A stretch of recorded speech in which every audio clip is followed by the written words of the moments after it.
जिंदगी आसान नहीं होती, जिंदगी आसान नहीं होती, इसे आसान बनाना पड़ता है, इसे आसान बनाना पड़ता है।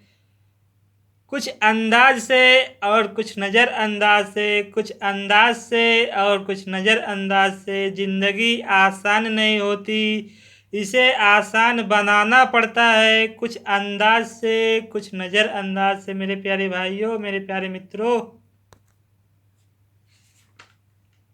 Hello friends, welcome to study with dedication वाला। कैसे हैं आप लोग?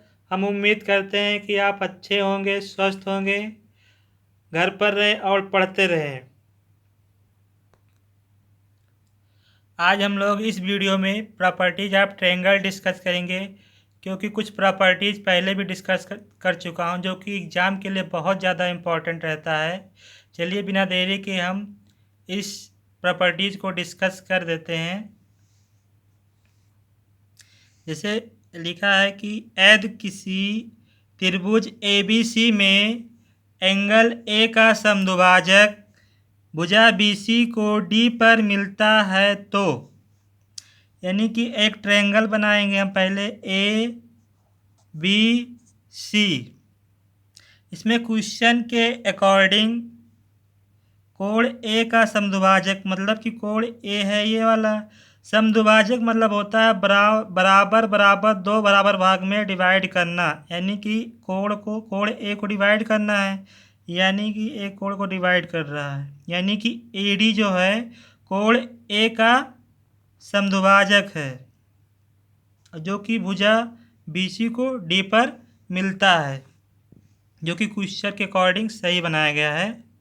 तो अगर ऐसे ट्रायंगल दिए, मतलब ऐसे क्वेश्चन आ जाते हैं, तो इसकी जो प्रॉपर्टीज होती है, चलिए हम लोग लिखते हैं कि जैसे अगर इस प्रकार का क्वेश्चन दिया गया है तो AB upon AC equal to BD upon DC का रेशियो ऐसे बनता है, यानी कि AB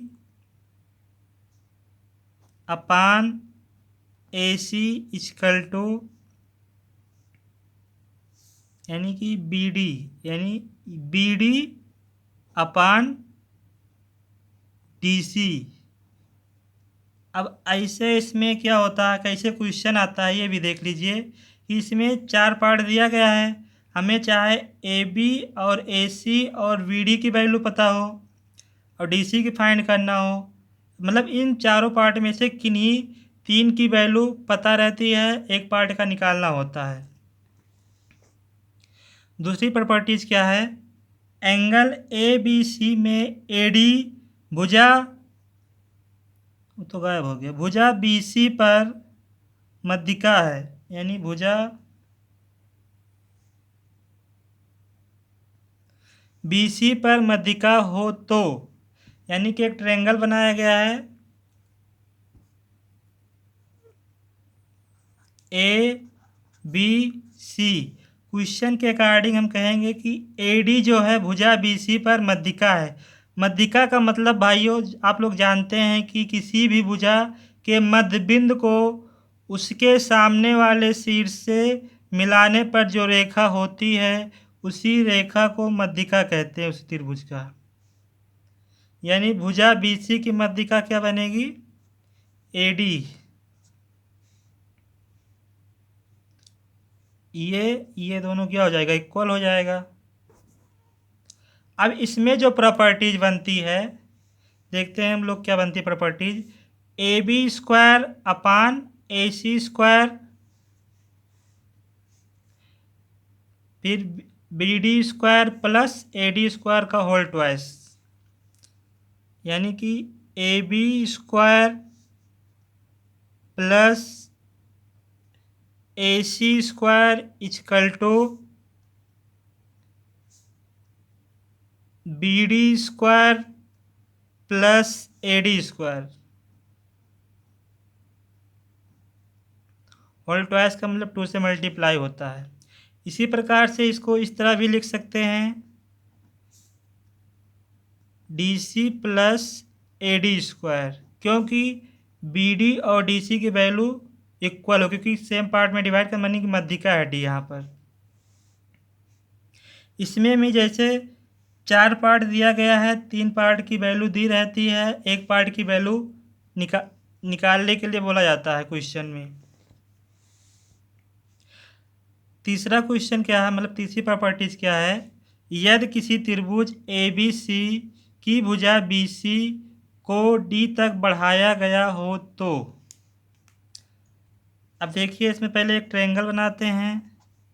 अब इसमें बोला जा रहा है कि भुजा BC को D तक बढ़ाया गया है, तो क्या बनता है, यानी कि इसमें क्या होता है, 2 एंगल की वैल्यू यानी 2 एंगल की वैल्यू पता होती है हमें। इस एंगल में तीसरे एंगल जो तीसरा एंगल C वाला है, इसका बहिष्कोण निकालने के लिए बोला जाता है इस तरह से।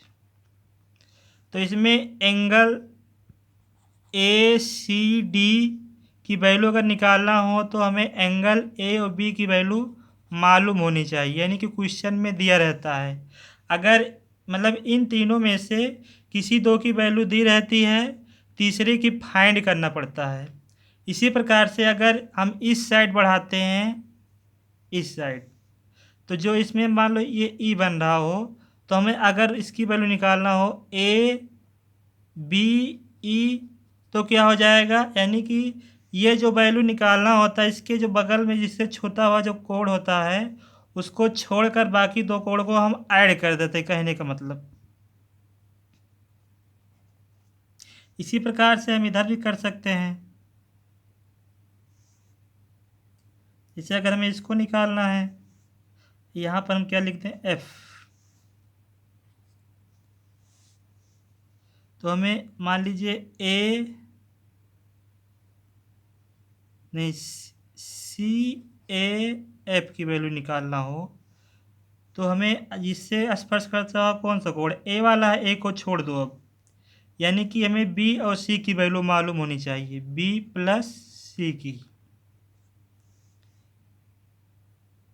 थैंक यू प्यारे भाई, प्यारे मित्रों। ये एग्ज़ाम के लिए ये सारी प्रॉपर्टियाँ बहुत ज़्यादा इम्पोर्टेंट रहने वाली है। धन्यवाद।